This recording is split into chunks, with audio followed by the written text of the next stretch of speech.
Okay, hello everybody. My name's Laura Smestad. I am so excited to be back here to answer all of your questions about OCD. A little bit about me, I am a licensed counselor. I primarily work with people who have OCD, all the way from 4-year-olds till people in their older adulthood. Absolutely love my job and what I do.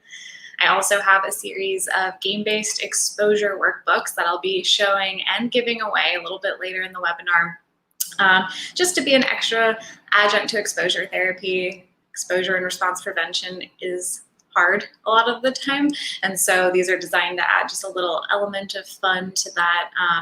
They're mostly designed for teens, but I also think that fun-loving adults enjoy them as well. So I'll show those a little bit later in the webinar, and I'll also be giving away 2 books. We'll do some trivia questions.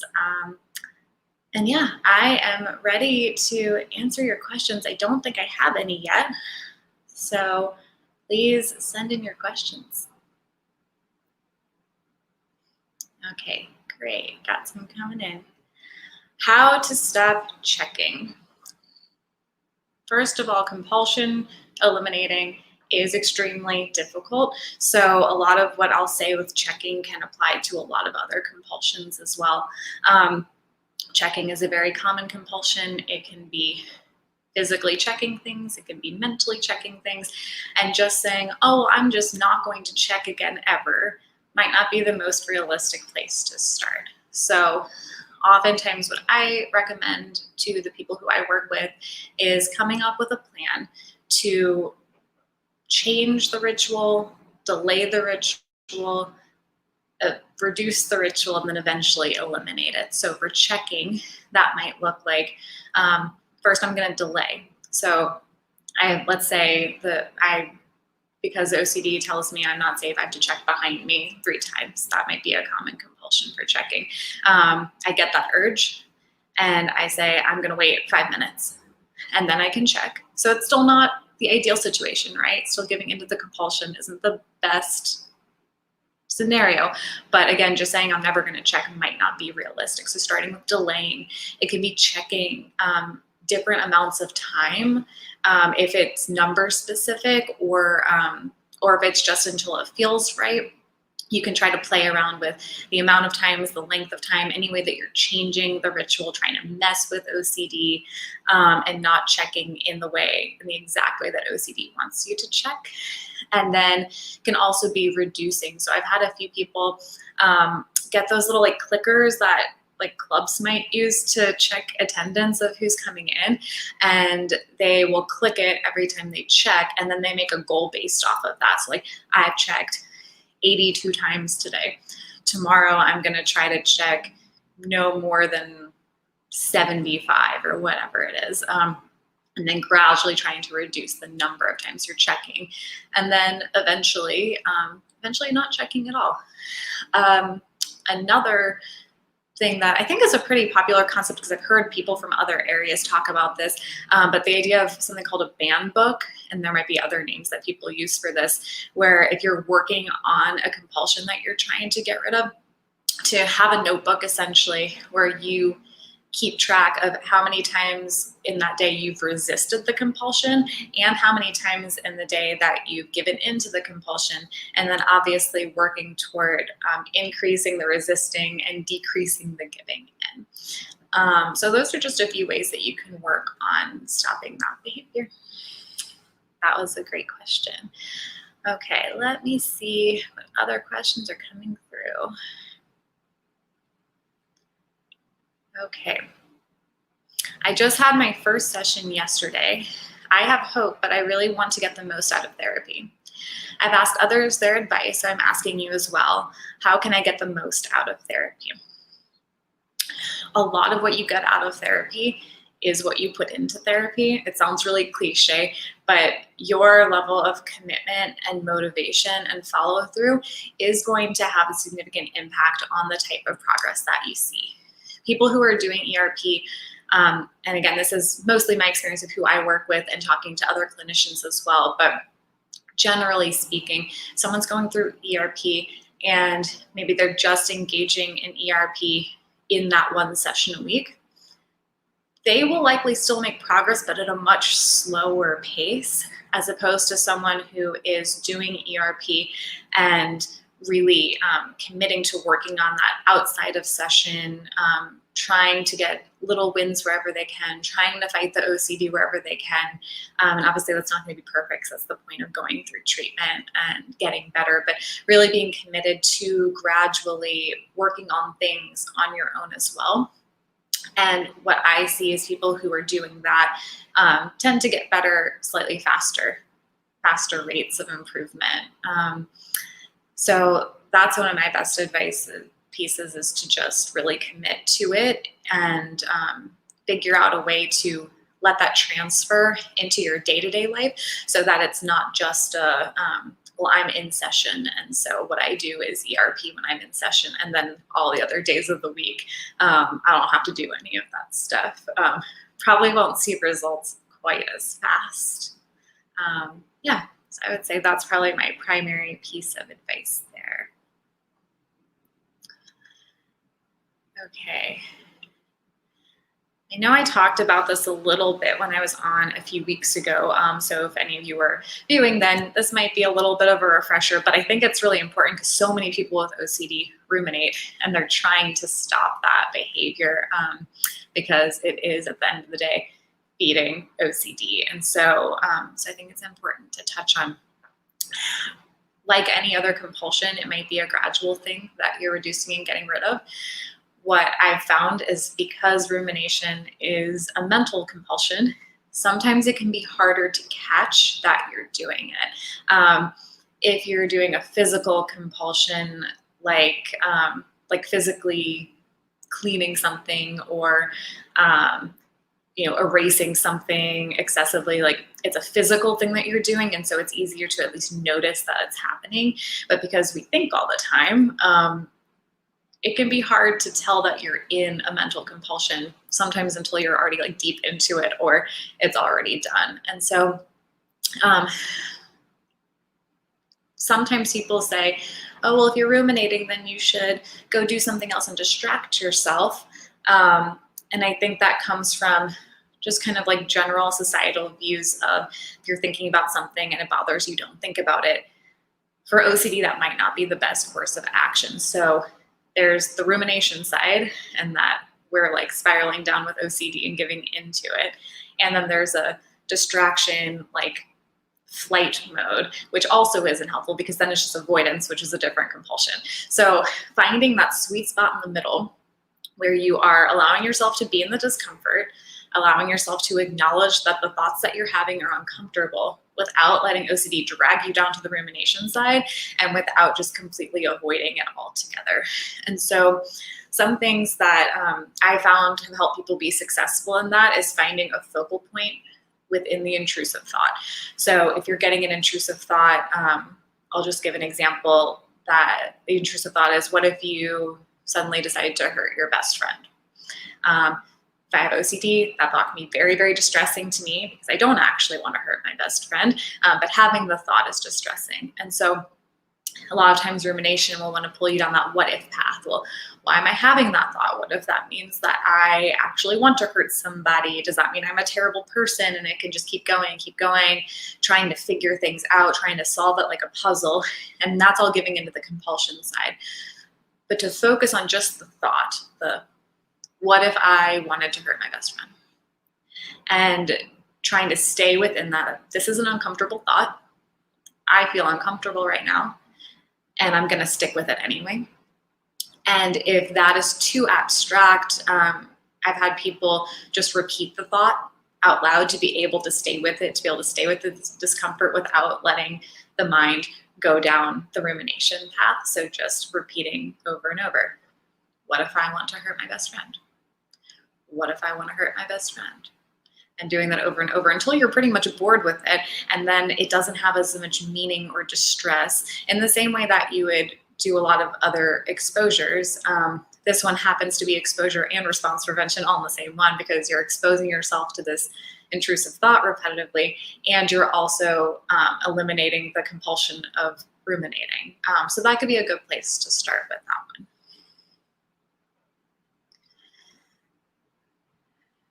Okay, this is obviously a very relevant question.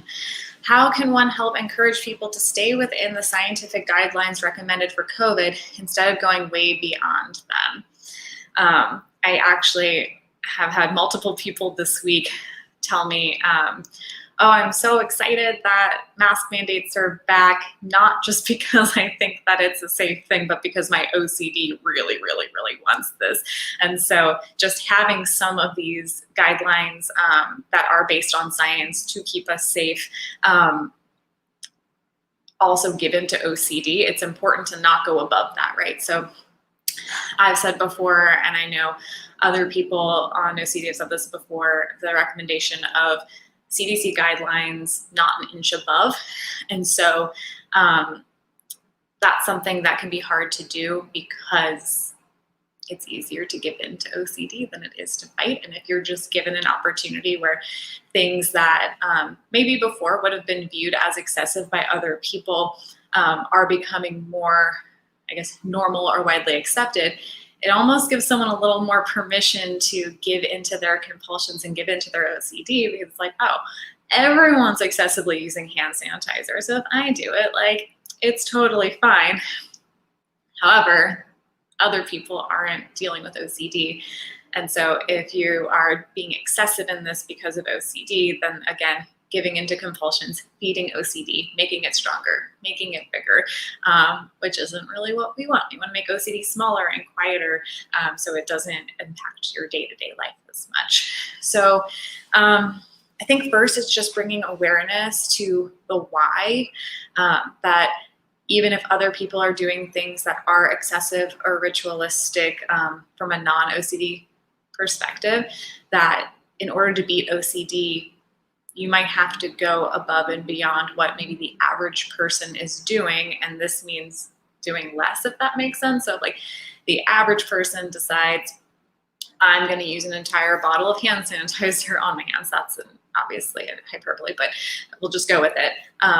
Because I'm trying to fight OCD, I'm not going to go with that average person behavior, and I'm still only going to use the recommended amount that is necessary for killing germs, and only in times when it's actually necessary, so that I'm not giving into OCD and feeding it and making it worse. So just bringing awareness first to like, what are you doing that's excessive? Looking through the guidelines that are in place. If you're wearing 5 masks anytime you go anywhere, I think that would be viewed as above what the guidelines actually are right now, or washing your hands for more than 20 to 30 seconds. Or another thing to look out for when we're talking about COVID guidelines is people who say, okay, well, it says 20 to 30 seconds, so I have to do 30 seconds exactly, and I'm not gonna do anything above or below that. So playing around with like, maybe it's 23 seconds, maybe it's 28 seconds. Maybe not actually keeping full track of it, so that there's a little bit of uncertainty and unknown. But veered a little bit, but I'm going to go back to the direct question, is first bringing awareness to what are you doing that's excessive, what kind of behaviors are, even an inch above those guidelines, and then just like any other compulsive behavior, words are hard, you guys, any other compulsive behavior, figuring out ways to reduce, delay, and eventually eliminate them. Okay. I love this question. You guys have such good questions tonight. This is awesome. Okay. Well, hi. Nice to meet you too. The question is, what advice would you give to someone whose OCD deals with the urge to truth tell to people and seeks reassurance from others? How do you stop those compulsions? Oh, this is so common. And one that I feel like can be very difficult for people to stop. Compulsions in general, again, like I already said, are difficult to stop. And they're difficult to stop because you do get that immediate sense of relief. It's temporary. It doesn't actually help in the long run. In fact, it makes things worse in the long run. But there's still that sense of urgency that it needs to be done, and that bit of relief immediately after. So just give yourself a little grace as you're trying to work towards this, that there is a reason why it's hard to stop. And reassurance seeking can also be difficult, especially when it's really easily accessible. For a lot of people, it's our instinct to reassure because you don't want people to feel bad. And it's something that even as a therapist, when I first went through all my specialized training in OCD, and then I was starting to have sessions, I had to catch myself so many times because I wanted to give reassurance, or I couldn't tell it was reassurance because it was kind of sneaky in the way it was being asked. It just like totally went against my direct instinct to reassure and comfort and make people feel better. So when it's that easily accessible, families I know also have a hard time. Parents especially have a hard time of not telling their child they're okay. So that can also make it difficult. Something that can help when it's very difficult to stop asking for reassurance is if you can get your loved ones on board, if you feel comfortable including them in your treatment, educating them, or if you have a therapist, inviting them into the session, letting the therapist educate them on why giving reassurance is harmful to the person with OCD, how it can actually increase the severity of their symptoms, how it's not actually a helpful thing to do, and then come up with a plan for those people to stop giving the reassurance. And then that way the person can seek it, but if they're not getting any type of response that's reassuring, the compulsion won't really be done to completion, if that makes sense. Some go-to lines that I'll give loved ones who are trying to figure out how to not give reassurance without also being a jerk, right? You still want to be kind and caring and empathetic and not give reassurance. And this can be decided upon, as a team.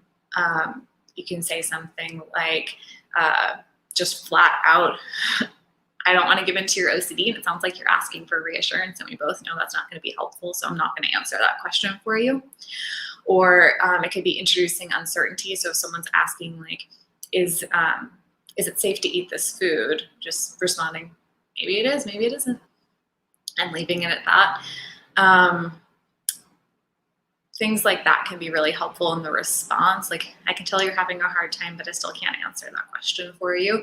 Again, showing some empathy, but also not giving into reassurance. So if you can get loved ones on board with not giving the reassurance when you ask, that can be helpful as you're working on not asking for it as much.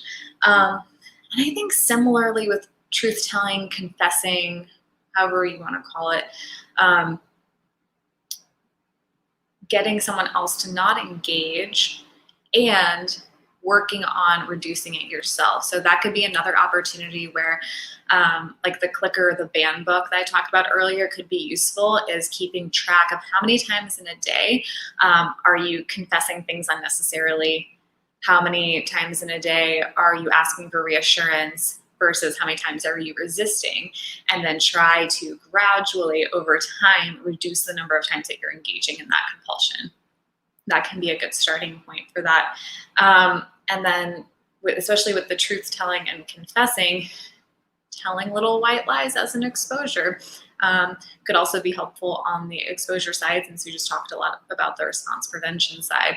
Telling little white lies to people, telling things that are mostly true but not entirely true, that can be helpful as you're working on also reducing those compulsions. Okay.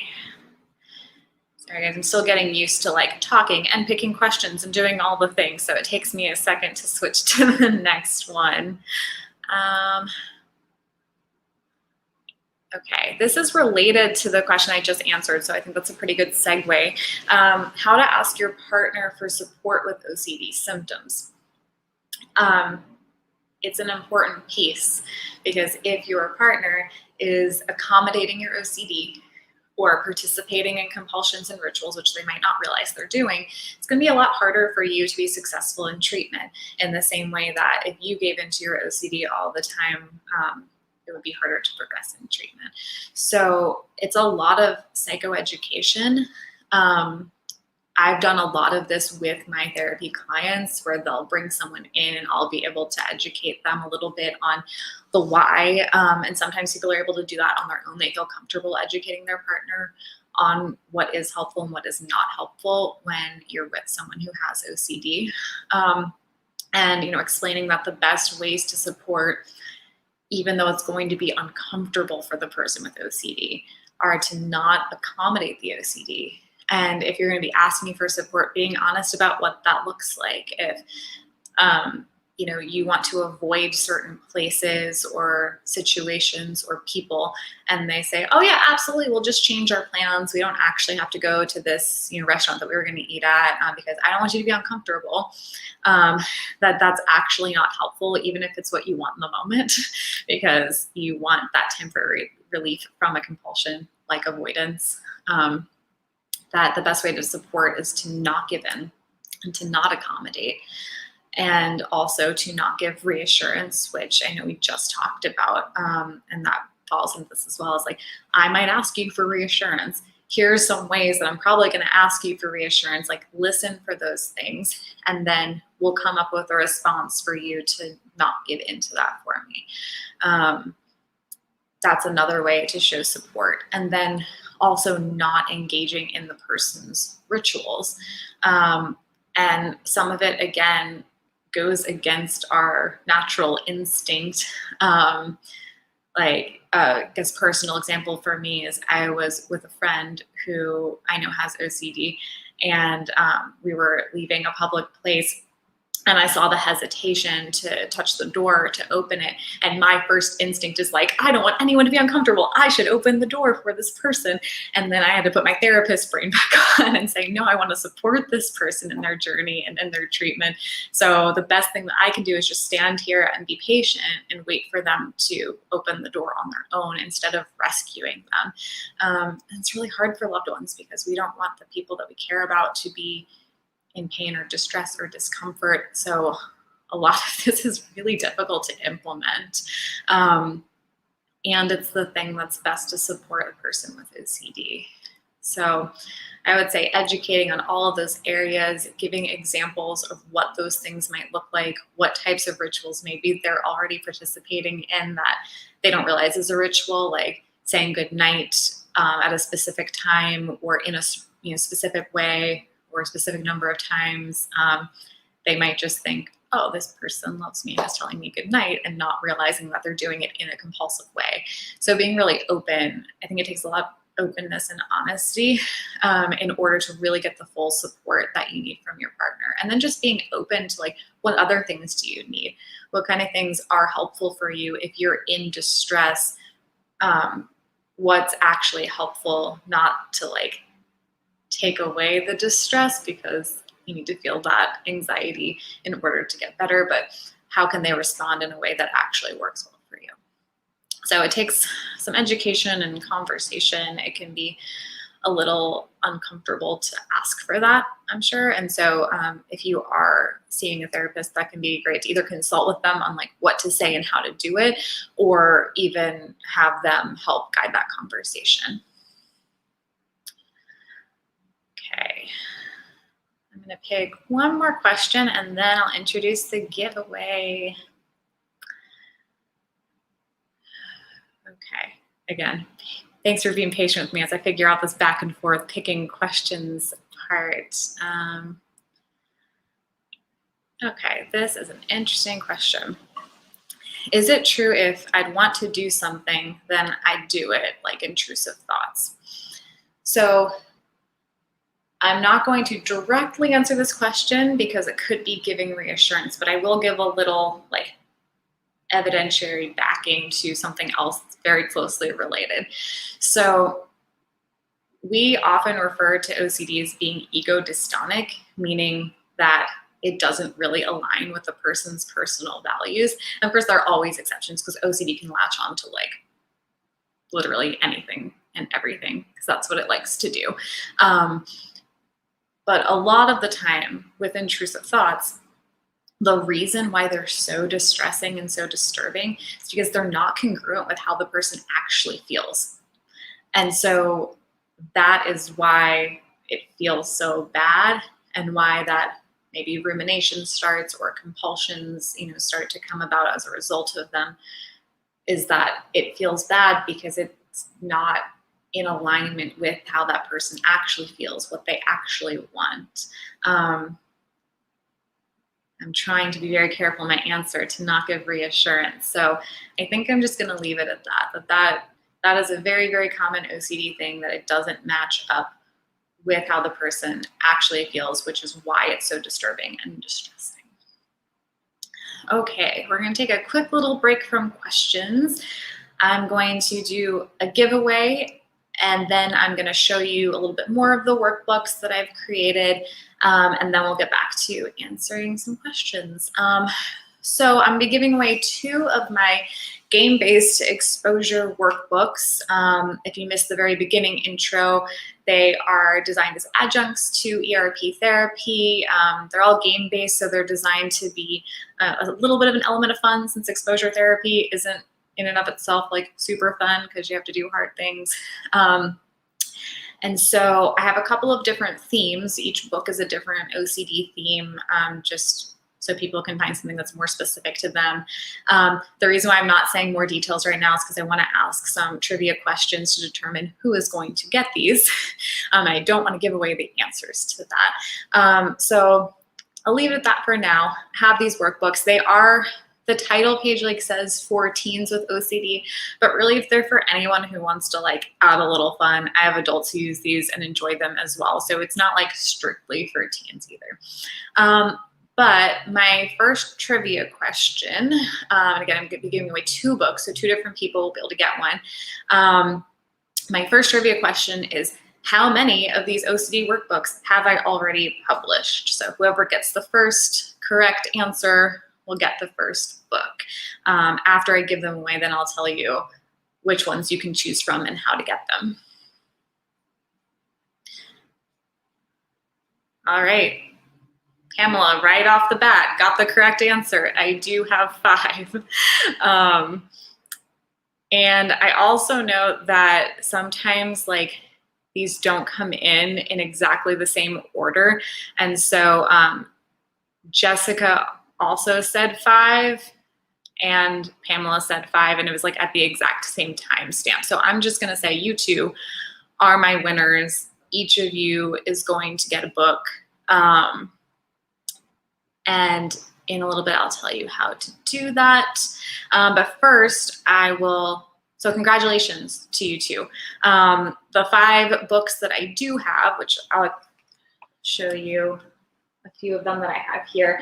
I have one that is perfectionism based. I have a scrupulosity book.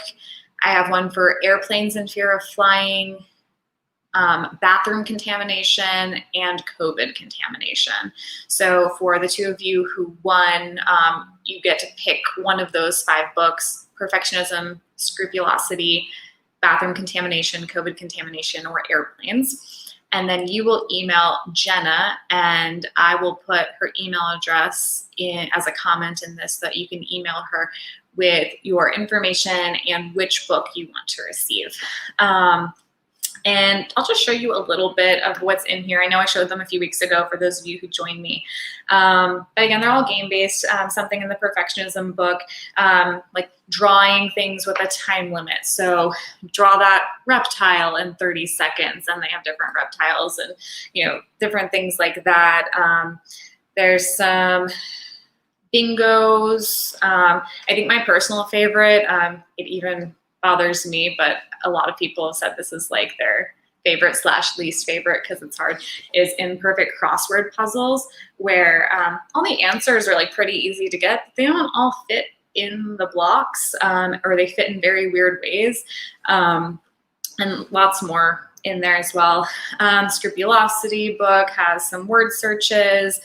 There are some profanity word jumbles. There's some connect the dots with images that I probably shouldn't necessarily show because I don't know if they'd be triggering for someone who's attending this. Kind of Mad Libs, but with Bible verses. And then my other favorite from this one, Roll the Dice Insults, where you can choose a person, stuffed animal, pet, roll the dice, say the insult to them. In some of the other books, we have toilet paper origami. I I was really lucky to have Dr. Rindy Ashcraft co-author both of the contamination books with me. There's some good bingos and scavenger hunts and things like that. So they are pretty fun. I like them. A lot of people I hear like them as well. So if you were not one of the lucky winners and you are interested, you can go to exposurehub.org and click on the workbooks tab. There are also some free resources on that webpage that I have, like exposure Spotify playlists and things like that. So that's exposurehub.org. And for the two of you who won, Jessica and Pamela, I will at the end of this put in Jenna's email address so you can email her and let her know that you won so you can get your free books. And congratulations, I hope you enjoy them. Okay. Whew, I feel like I just said a lot in a very short amount of time. Let's go back to some questions. Okay. This is more of a statement, but I can understand the question that might come from it. I don't know why, but it's so hard for me to feel motivated at all. And then when I commit, I start to get OCD about OCD recovery. So this is two like really good points, the lack of motivation and then OCD trying to get at you in just a completely new and different way that I know, super fun, right? So for the motivation piece, it can be tricky because if there's not that automatic motivation, you're less likely to fully engage in therapy, or it just makes it a lot harder to fully engage in therapy, which makes it harder to make progress in therapy. For a lot of people, I found there ends up being kind of a tipping point where OCD is impacting daily life enough that they just reach a breaking point and like, I'm over this. This is terrible. I literally can't keep living like this. And that's a hard thing to just wait for because it might take a long time to actually get to that point. An activity that I've had people do that seems to be at least somewhat helpful is, and I didn't make this up, I got it from a presentation from the International OCD Foundation Conference, but making a list of all the things that OCD has taken away from you and all of the things that you wish you would be able to do and that you would be able to do if OCD wasn't around. And sometimes just like really thinking about how much OCD has taken from you and how many opportunities that you've missed or avoided that could have been really great that maybe you actually wanted to be a part of, but OCD wouldn't let you, that can help drive some motivation. Also, if you're the kind of person that rewards work for, use reward systems. Like, I recommend this a lot, do this a lot with kids, but it can also work really well for adults, really any age. If you are motivated by rewards, use them.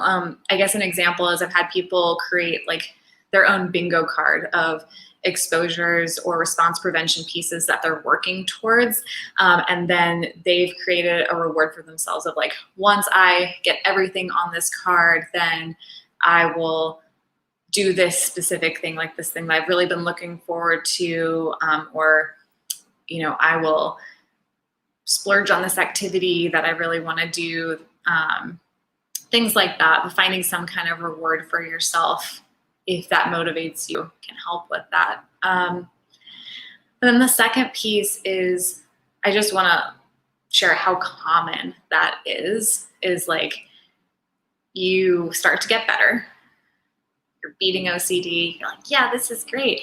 And then you get OCD around not having OCD. And like, that can look a couple of different ways. It can be, well, what if I'm nothing without OCD? Well, I don't know who I am without OCD. This has been around for so long that who will I even be? Which is scary, right? To have to change and kind of like reestablish your own identity without something that's been around for a very long time. Or it can come up with, well, maybe you were just faking your OCD this whole time. Maybe you've just been lying to providers. Maybe you just want attention, and that's why this is easy now, because it was never actually hard and you were just making it up. Because OCD is super fun and likes to make your life miserable like that. And so doing things anyway is really important. It's almost like, you know, you're fighting against OCD. It's fighting back. You're fighting. It's fighting back. You're fighting, and it kind of like retreats a little bit. And then it's like, oh, I'm going to fight back again. And then at that point, it can be, you know, somewhat easy to just be like, okay, fine, I'm going to back up then. And maybe I'm going to stop doing exposures and keep doing compulsions, as opposed to fighting back again. Be like, you're trying to mess with me, OCD, and I'm still not going to give in. I'm still not going to do this compulsion. I'm still going to go and do this intentional exposure.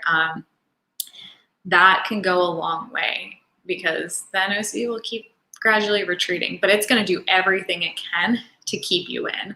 I like to a lot of the times kind of equate OCD to like a really toxic relationship. Like maybe it's like a friend that you've had for a really long time, like as long as you can remember, but they're not good to you, but it's so familiar. So it's like you don't want to just let them go entirely because they've been a part of your life for so long that you can't even remember what life was like without them.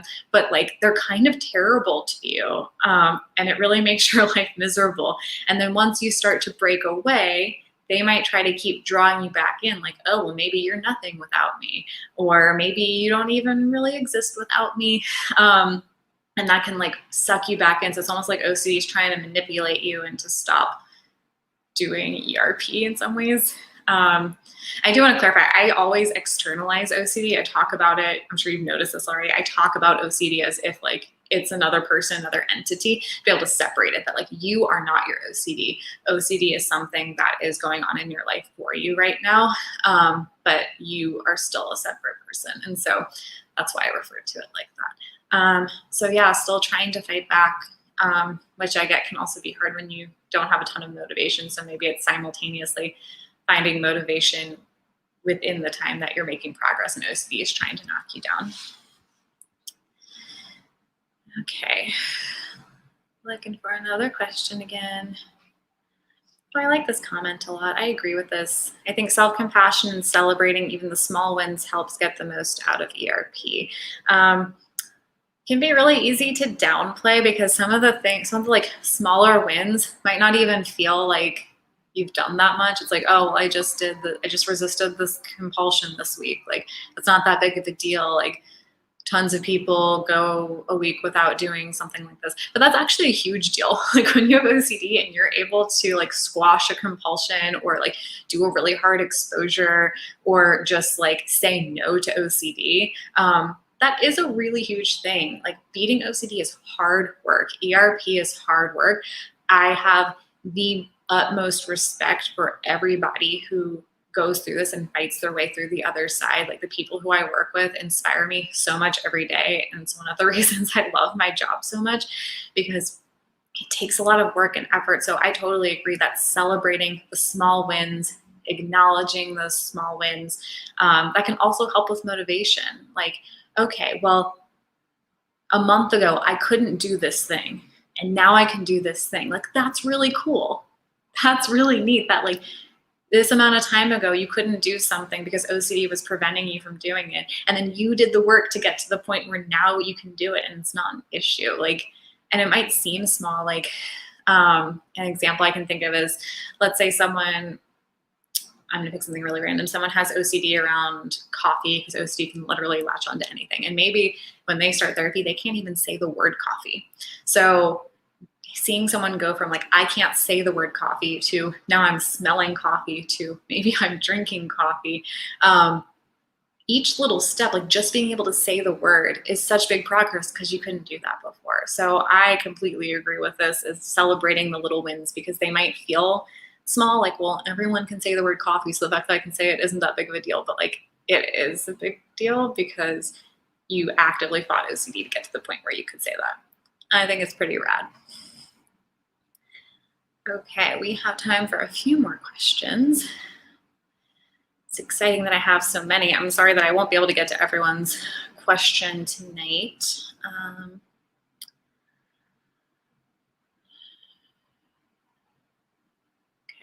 I'm looking for one that doesn't already touch on something we've touched on.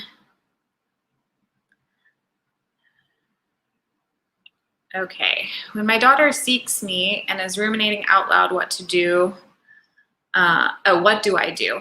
Ignore her, tell her, just don't give the thoughts power. Any advice is appreciated. So it seems like there is a little bit of reassurance also going on here. You're becoming a part of her ritual. And like we've talked earlier, that's really common. So I think this applies to anyone who has loved ones with OCD, or anyone who is trying to seek support from loved ones on working on their OCD to keep this in mind. So I think this could apply to a lot of people. If they're coming to you, you're engaging in the ritual, if you're responding, and especially if you're giving reassurance on the situation, like if they're ruminating about something and it's a lot of what if thoughts, and you're saying like, oh, well, it's probably fine because of this, and this, and trying to use logic, which OCD doesn't care about logic. So it's just going to be giving into the reassurance, giving into the compulsion. And then on the back end, that's going to be less helpful in their treatment and possibly even increase the severity of their symptoms. So I don't know what age your daughter is in this case, so the conversation might look a little different depending on how old. But having a conversation about this, saying like, I really don't want to give your OCD any more power than it has. Because of that, I don't want to participate in this, which is a ritual, and maybe coming up with a way, phrasing that you can use to not participate. And then, she might go and ruminate on her own later. So also talking about what we talked about earlier, I think toward the beginning of the webinar, is finding a place where they're not ruminating, they're not distracting. They're like sitting with the uncomfortable thought and sitting with those anxious feelings, and just sitting with the uncertainty of the situation instead of ruminating and trying to figure it out and trying to solve it.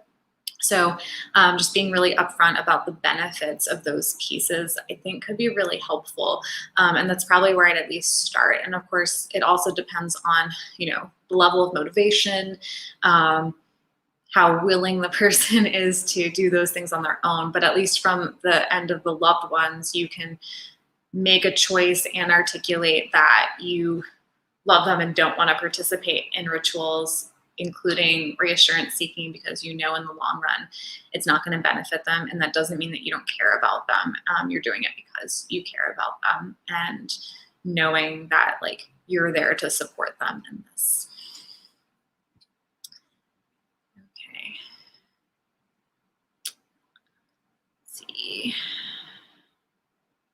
Okay.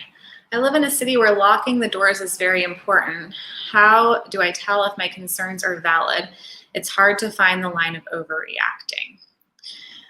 OCD does like to latch on to things that are very real parts of our life and our world, and then it just likes to make it feel like a million times worse and make threats, if they exist, feel so bad. So I would say a good starting point for that would be to think about like, what is an excessive response in terms of like, especially the compulsion side of things. Like, I think most people would say that just like locking your door, the act of locking your door once is like pretty baseline, not excessive or ritualistic behavior. But if any part of it becomes excessive or ritualistic, so that could be ruminating on the what if somebody breaks into my house, like, and that spiral and going into the rumination side, or it could be checking repetitively, checking a certain number of times, having to like try to physically open it multiple times before like you can walk away.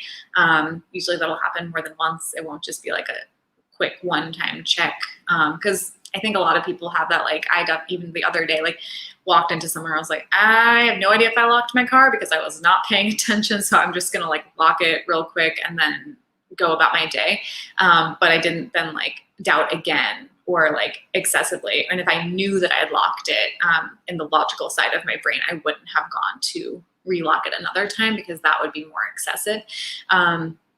Or even like having a ritual and like how you lock the door, like you have multiple locks, like what order you're locking it in, anything like that. If there are compulsions anything excessive, anything ritualistic, that would probably be the line in terms of what are we trying to reduce for OCD. And, you know, in the same way that we were talking about like COVID guidelines, not an inch above, simply not locking your door might not be the exposure you want to do, in the same way that like going out in public during a pandemic and then like licking your hands and licking doorknobs, probably not the exposure you want to do in this time. So looking at what's excessive, what's baseline, and not going above that would be nice. Okay, that's all the time we have. That went by so fast. I am so excited that you guys came, and I'm glad I got to answer a lot of your questions. Really appreciate you guys being here. I will drop in the comments Jenna's email address for Pamela and Jessica who won the workbooks. I'd love it if you follow me on Instagram. My handle is OCD Workbooks, so really easy to remember. And then my OCD resource webpage is exposurehub.org. Again, I'm Laura. Thank you for having me, and I hope that I see you guys soon.